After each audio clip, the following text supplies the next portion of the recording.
You are listening to Middle East Monitor Conversations, bringing you lively discussions with prominent voices from the region and beyond, as we delve deeper into issues shaping the Middle East and North Africa, from politics, the culture, and the arts. Hello, and thank you for tuning in to our weekly conversation. This week, your host is Naseem Ahmed, and I am really delighted to have on the show today an author, someone who's been very active on the Palestinian issue for many, many decades, I would say, Blake Alcott. Blake, thank you very much for joining us. Well, thank you. It's a real honor. Yeah, So, we met first, I guess, maybe 12, 15 years ago. yeah, and several times afterwards. And I've invited Blake to discuss his book, The Rape of Palestine, a Mandate Chronology. The book was published, I think it's 2023. It's a huge source of information. It catalogues, it's actually a chronology of the dialogue is captured in documents between the colonized Palestinians and the British colonizers running from November 1917 through 1948. And basically traces the ins and outs of the 3 decades of robbery of Palestine from the indigenous community. And Blake, he's been working on this book for, I would say, many, many years. His background is in philosophy. He's done all kinds of work. He has a PhD in sustainable strategies, which he acquired in 2013. And there's lots of things, work and that you've done, Blake. So I want to ask, what's your journey to the book, though? How did you decide to write a book on Palestine? Given your CV is quite extensive and you've done so many different things in your life, even carpentry at one point. How did you arrive at writing such a book? Okay, I don't want to go on too long about myself, but yeah, I did study philosophy, a bachelor's degree, and I was a self-employed cabinet maker for about 30 years. Then I went back to school and did environmental policy. I got an MPhil and then a PhD in sustainability strategies. And in 2009, with Operation Cast Lead, I got bit by the Palestine bug. I hadn't really followed the Palestine thing before that. And as usual, I started reading and reading and reading everything I could about it. And at one point, I realized that I myself and even people at conferences that I went to, let's say at SOAS or somewhere, they weren't quite straight on the difference between, let's say, the Peel Commission report of 37 and the MacDonald White Paper of 39. That's just one example. Or the Palestine Arab Congresses, who were they, when were they, and what did they say? And I think in general also, except for Palestinians and people perhaps like yourself, who are really deep in the issue, we don't know all that much about the Palestinian intellectual resistance during the mandate. The mandate, just to remind people, started more or less in 1917-18 and ended May 15th, 1948. So we're dealing with 30 years.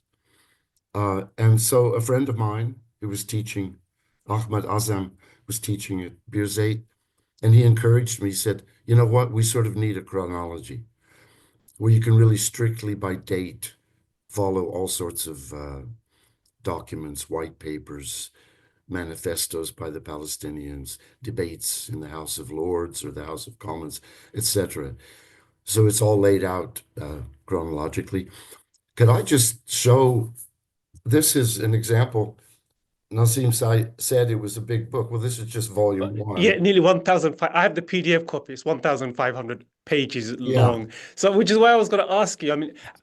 How do you expect the readers to use your book? I mean, it is an encyclopedia of all the documents, Mm, something like some 500 entries in there. So yes. how do you want the readers of the book to Well, I think for most people, it's a come to your reference book? book. So go on. I actually have a couple of friends who claim that they're actually reading it.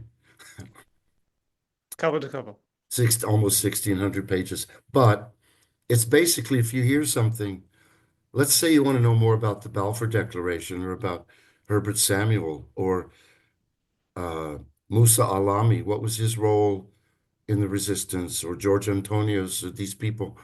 Well, you can go to the book and find specific information.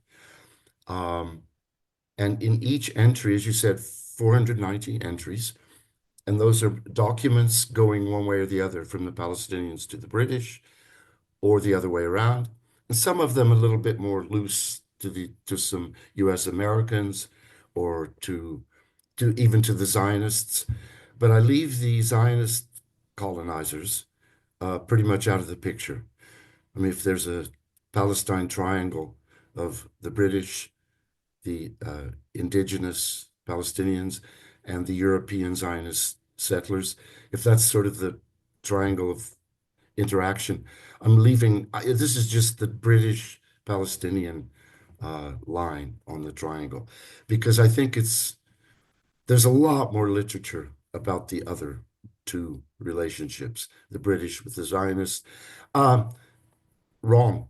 Um, Between the Zionists and the Palestinians, there's not much, because I frankly don't think much was actually recorded.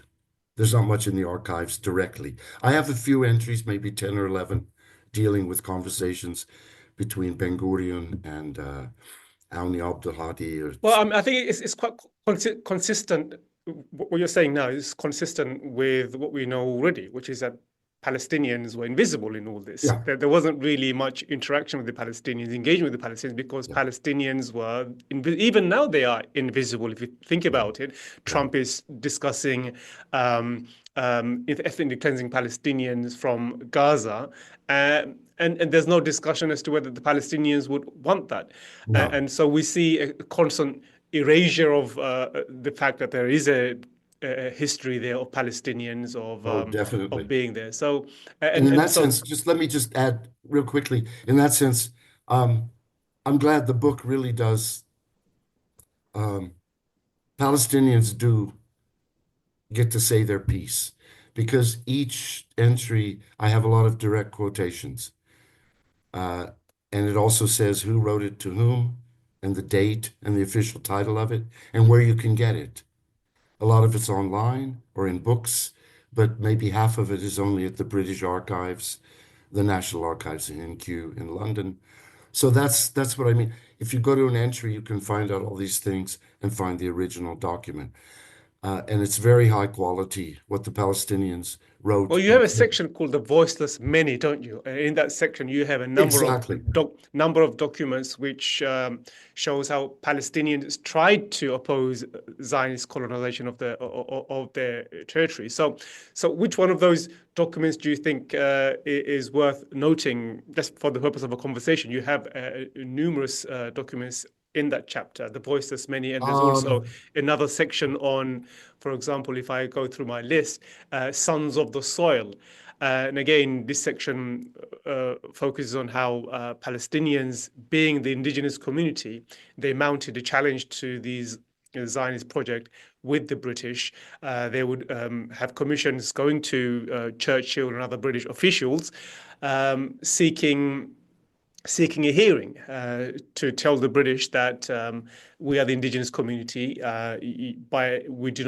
We do not wish for a foreign project, political project, to be imposed upon us. We are seeking a secular state for Jews, Christians, Muslims, all Palestinians in that territory. So you have a number of chapters focusing on that. There are a number of documents which detail that phase in history of Palestinian opposition, resistance to Zionist colonization. yeah. That thing about the voiceless many, that was a quote from somebody who was of course referring to the Palestinians. And you're very right about the erasure. And that was literal because, for instance, one of the most important documents that I deal with in detail, and when I say deal, that's some of the entries are 10, 15 pages long, and this is one of them, was the King Crane Commission that went to Palestine, went to Syria to find out what the people wanted. And it's a very long and detailed report, and it comes out very clearly, very simply for independence. And there is a distinction to be made. Uh, the Palestinians uh, objected to sort of two things, and one was the any sort of colonization, any sort of tutelage, which is the word in the League of Nations covenant. The civilized countries should go to the uncivilized countries and teach them how to live and how to organize their polity. And they didn't want any of that. And they dressed it up and renamed it mandate, which was nonsense. But they just said, no, we don't really need that. At most, they said, okay, a few advisors for 3 or 5 years. Okay. But after that, just plain old independence. But the second thing, of course, they didn't like, to put it mildly, was the pro-Zionist content of this particular mandate, which of course wasn't there with the mandate for Jordan or Iraq or Syria or Lebanon. So the Palestinians had this dual problem with somebody else running their country for them anyway, and with this particular project. And just let me, I yeah, I think it's important to know a bit about the demography. Less than 10% of the population of Palestine at the beginning of the mandate was Jewish. And about half of them were indigenous Jews, Arab Jews, who didn't have any interest in the Zionist project whatsoever. So we're talking about 4 or 5% European Zionists. And for instance, I've listened to some podcasts about the Palestine issue, and Robert F. Kennedy Jr., for instance, said last summer that in 1918 there was a Jewish majority in Palestine. And you see, people don't really know the facts. And that's, I hope the book, uh, you know, Yeah, it's I think one of the important things missing in the version of the story which Europeans have, pro-Israeli Europeans have, is not understanding how quickly the Jewish community in Palestine went from 5% to, say, 35% when the country was divided as a Jewish state and a Palestinian state. If that kind of shift was underway in the West, where a foreign yeah, migrant community went from 5%, the 5% that were indigenous to the territory, went to 35%, I think you would have a civil war. And yeah, we've seen that already in parts of Europe where there's such a resistance to migrants and foreigners, even though they're 5%, 6%, despite being in the UK, for example, for the past 60, 70, if not more years. And still, we're only to Muslims in this case, 5, 6% of the population. The Muslim population did not go from 5% to 35% within the space of 30 years. So there's a version of that story which is not told in the West, but your book picks that up. And I think where you start off is really important in your book. So if I can ask you a question about that, it kind of reminded me of Rashid Khalid's book, 100G War on Palestine. And your book is kind of similar in the sense that you are also documenting a century of wars and campaigns to ethnically cleanse the Palestinians and take over their territory. And you're doing it through the various documents and the letters that are publicly available. So the first entry in your book is in a chapter called Before the Balfour Declaration, is the entry of Yusuf the Al-Khalidi. And he is, I think, the great granddad of Rashid Khalidi, who published the book 100 Year War in Palestine. And the exchange between him and, I think, Herzl or a rabbi, where he Rabbi warns that. Zadok, the Yes, leader of that's the the one. French. Yes. So Yeah, do you want to speak about then why you felt it was important to begin from that moment in history? that was 1899. And Al-Khalidi said a couple of basic points to that rabbi because everybody knew that Zionism was in the works. This was 2 years after the first Zionist Congress in Basel. And the Palestinians knew a lot about Zionism and the project. And so basically what Khalidi is saying to this rabbi is, uh, Jews are fine. We've lived with them forever, and they have achieved very much, and we like them, and they're fine. But it's the political project of taking over the country that we object to. And this is something that came up time and time again. The Palestinians threw out to the British had three demands: independence or self-determination, no more immigration, and no more land sales to Zionists, also no more Zionist immigration. And that's how the population did the percentage of non-indigenous increased, and that's because the immigrants were forced upon the Palestinians. And again, to get back to the basic point, everybody was talking in those days, Woodrow Wilson and everybody, about the consent of the governed. That's why we fought World War I. But nobody cared about the consent of the Palestinians or the Syrians for that matter. So again, we get back to these themes of the simple message. It's so simple. We just want to rule our own house. Yeah. Yeah, and I found Yusuf's warning quite prophetic. If we look at Gaza now, I think people who study genocide will say that in any ethno-nation state project, if there is a large majority of a different ethnic group, genocide is kind of baked into the whole project itself. And you could almost see, Yusuf imagining a scenario where the early Zionist community, with the backing of the Brits at the time and later on the Americans and the major superpowers at the time, that they would have the means and the capacity to be able to impose horrific violence to make sure that the project becomes successful. And I think it goes without saying that it's the success of Zionism to create a Jewish state in Palestine when Jews are a minority that was always going to lead to a form of ethnic cleansing and a form of genocide, which we are seeing in Gaza right now.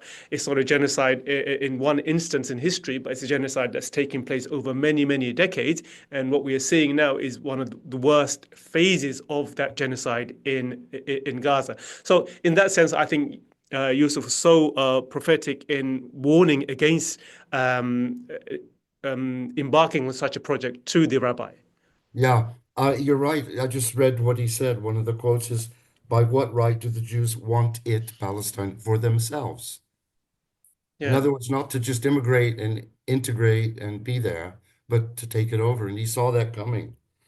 And yeah, when I think about the Gaza situation, and I look back at what the British did, and of course that was what Israel did after 48 was more violent. The British were violent enough, but it was more violent. And it seems like we've had 120 some odd years of a slow genocide. And since October 7th, we've had a fast genocide or a dense genocide, but that's the only difference. But you're right, it's an integral part because they always said, the Zionists always said, we do need a majority. It's a really bad look if we're a minority. And so how do you get a majority? You have to, one of the Zionist MPs, James de Rothschild, said, how can we make a Jewish national home without Jews and without land? So you had to bring in the people, but the actual expulsion was advocated, compulsory expulsion across the Jordan was advocated in the Peel Commission report in 1937. But the British withdrew that. They retreated from that position quite fast. It was just too much. So the expulsion, the ethnic cleansing happened actually as of 1948. Yeah. One of the sections in your book is Britain throws the first stone, and in that you cover the entries include the Balfour Declaration, McMahon Hussein correspondence, and various other correspondence, including the White Paper, which was issued to stop Zionist immigration, Jewish immigration into Palestine because of opposition from the Palestinians. So I guess you can say that Britain was giving conflicting messages, making conflicting promises, as was the case. But I mean, of those betrayals, though, which one do you think was the most consequential? And also, when I was reading your book, we spoke earlier about how um, the plan was always to ensure that the Zionist project comes to fruition. And Palestinians were erased, were not consulted in any shape or form.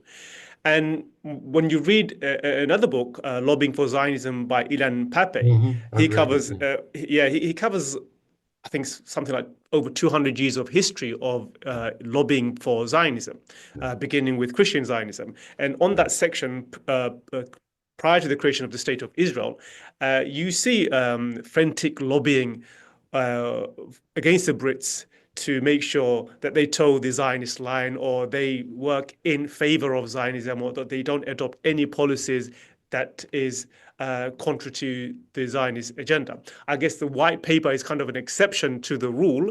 Yeah, so do you want to speak about that and how Britain issued all these conflicting promises Yeah, and I pledges? mean, at the bottom line of the British was support for Zionism, and there were simply exceptions. Now, people on the ground in Palestine and some politicians, one High Commissioner, John Chancellor, from 28 to 31, I think he was, and people who did investigative reports like Walter Shaw, John Hope Simpson, um, and of course King Crane, but that was a US American thing. Um, they were the exceptions. They said this is really stupid. For one thing, it's costing us a lot of money to try to keep the peace. It's costing our soldiers' lives. It's costing our reputation, and it's all just because of Zionism. They said it very clearly. But in London, that's where the lobby was. And that's where always at a higher level, prime ministers like Ramsay MacDonald in 1931, and of course Churchill throughout. Churchill is the main villain uh, of my book because he was a racist.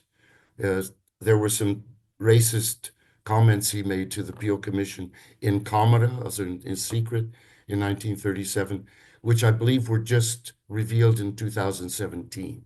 And they're really ugly. And he was, of course, the colonist par excellence. Uh, but the thing is, there were only two white papers in the sense of uh, official British policy approved by Parliament and by the government.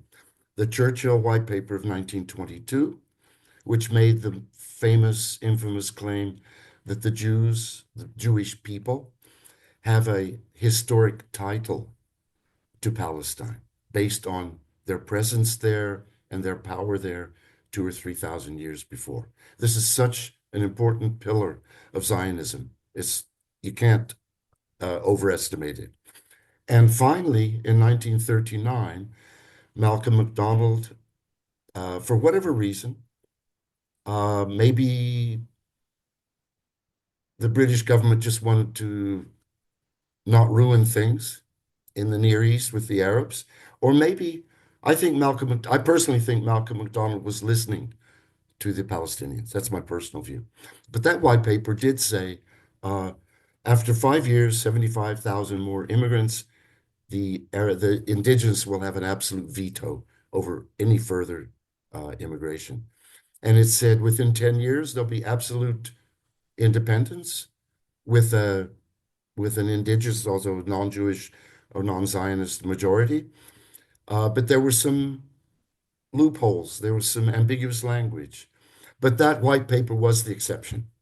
The basic thing was just for the project. And when Labor took over in 1945, they went back to the two-state solution, to partition, and they actually abstained on all UN votes about the future of Palestine.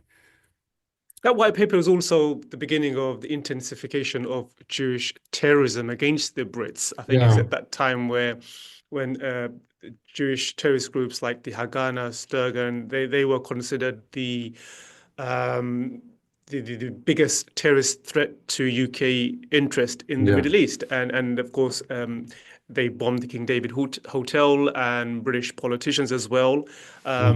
So. So that had a huge Yeah. shift in Zionist thinking at the time that they did not consider Tom the Brits. Sorry, go Tom ahead. Suarez has written two wonderful books on that issue. He's in detail. He in those books, Thomas Suarez, you can see the whole thing about the Zionist terrorism.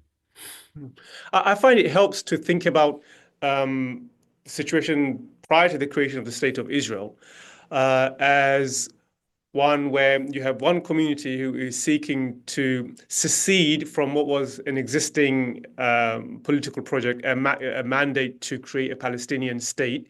But then you have immigrants from Europe, Jewish immigrants who want to secede from that political project and create their own Jewish supremacist entity, a separate political state. So during that period, what were the various forms of petitions, resistance, or Palestinians were offering? Because you have a section that said the voices of the many, and you document a number of Palestinian petitions, protests.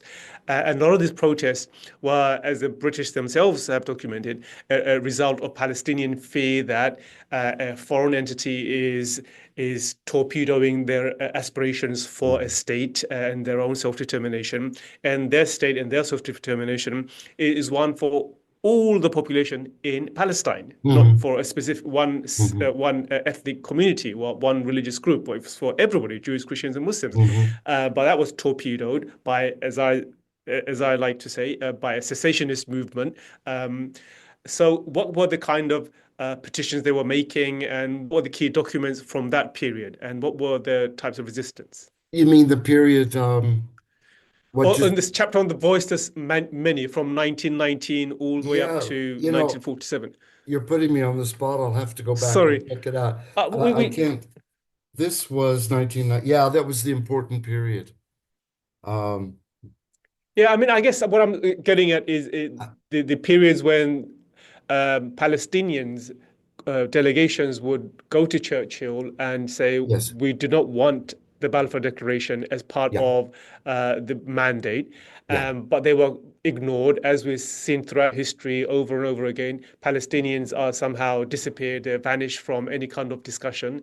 So these are delegations of, I would say, mainly Christians who are petitioning Churchill to say, look, don't ignore the majority community there, which is the indigenous Palestinians, and instead favor a foreign political project, the Zionist project.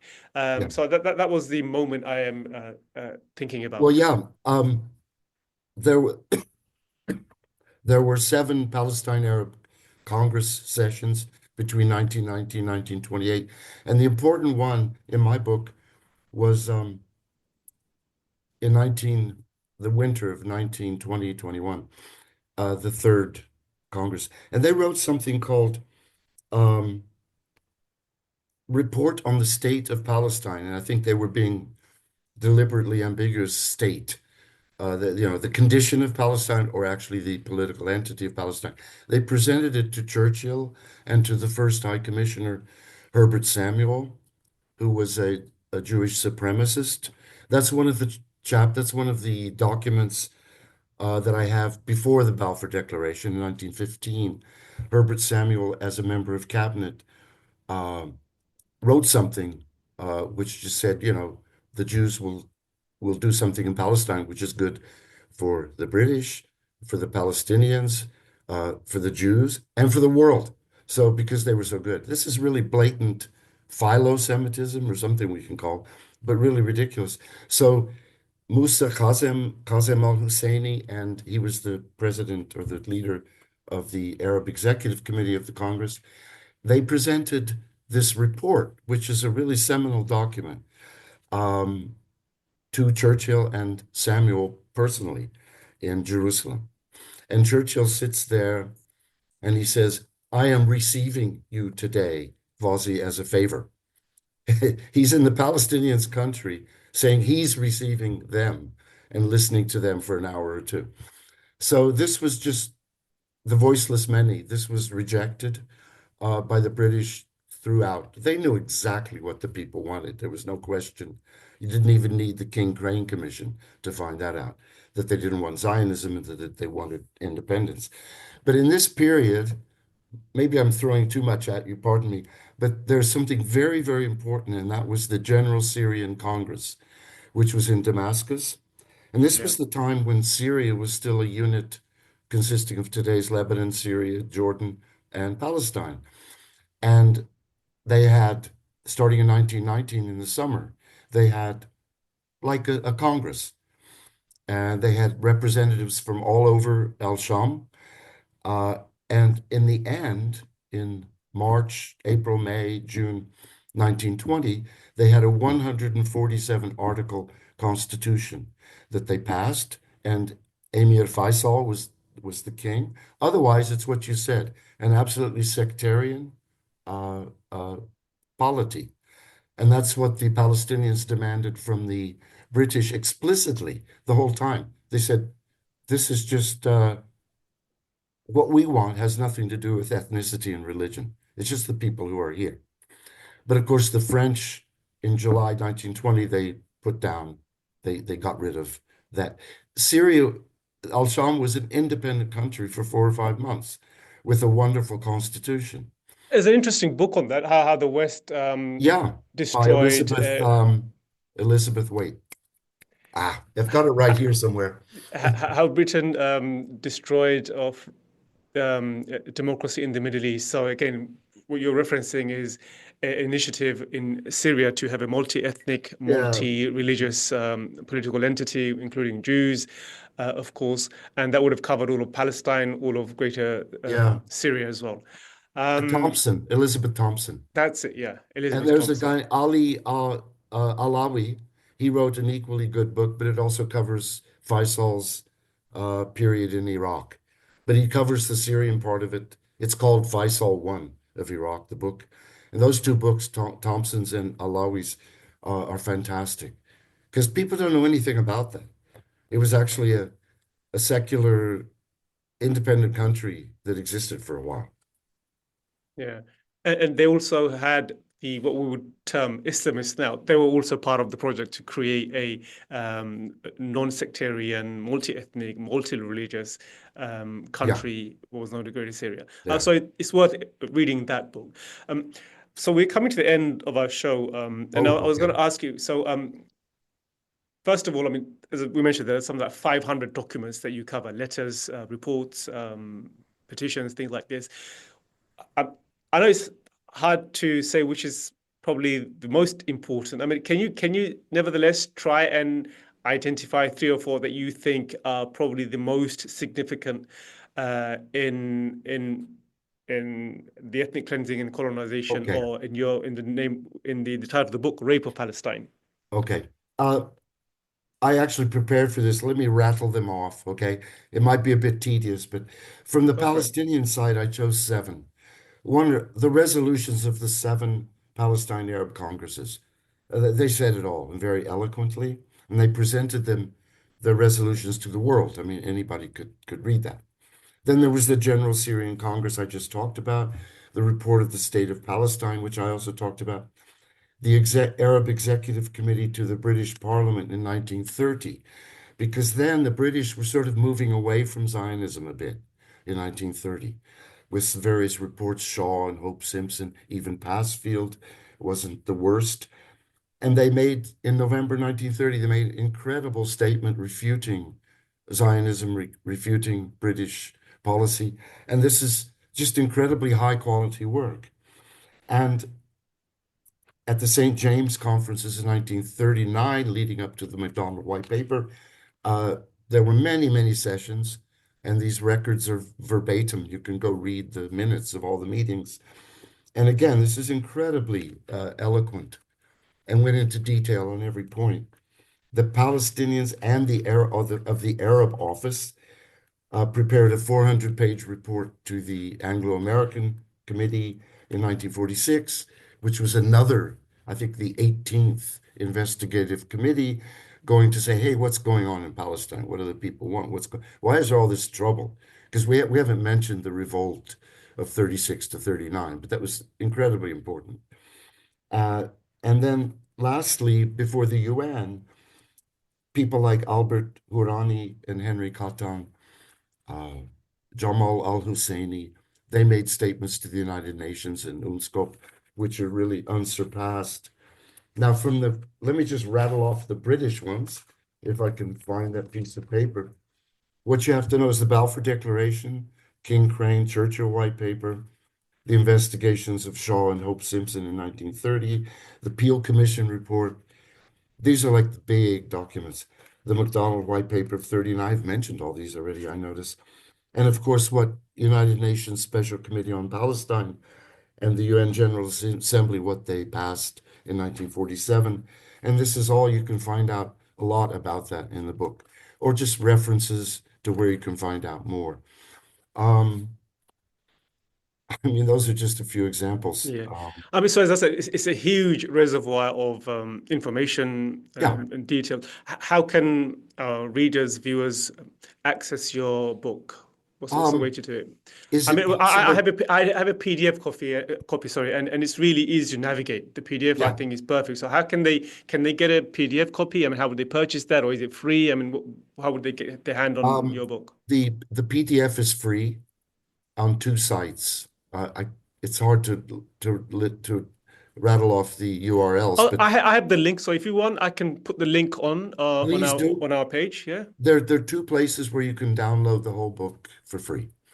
And there's a way you can buy the hard copy for the 2 volumes for about 100 euros and also the ebook for 6 euros from the people who actually made the book. And that's an outfit in Hamburg, and this is www.tradition,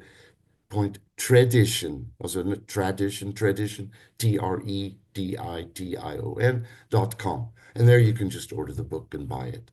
Yeah, what I'll do is I'll put a link at the Yeah, bottom of our yeah, conversation as well for yeah. viewers. Whoever wants to purchase a PDF or, download the PDF, they can download the PDF book if they want, or if they so choose to get the hard copy. And just before we finish up, there's another project that you're involved in, which is the ODS in Palestine, which was founded in 2013. Do you want to speak a little bit about this project and where you are at the moment with this ODS in Palestine project? Yeah, well, about 12 years ago, some of us in Britain started this little group for one democratic state, and we we stayed quite small. We did do a number of events, but then we sort of petered out, and we just had a blog, and we had a lot of contact with ourselves, amongst ourselves, 60, 70 members. And about 3 years ago, another organization came to life called the ODS Initiative from people in Lebanon. And they're much more active than we are. But ideologically, there's the same really solid group. It's odsi.co, not com, co for Colombia. And that website is fantastic, much better than ours. And there's, of course, the One Democratic State campaign, which consists, to my knowledge, only of people who would be in the future would be able to vote and be citizens of the new One Democratic State. In other words, Jewish Israelis and all Palestinians. Because, I mean, an important part of One Democratic State ideology, which you should say at the very beginning, is the right of return. I mean, it's not officially in the title, but of course, the right of return is for all Palestinians. I mean, how many, what are there, about 14 million Palestinians, and over half of them don't live between the river and the sea.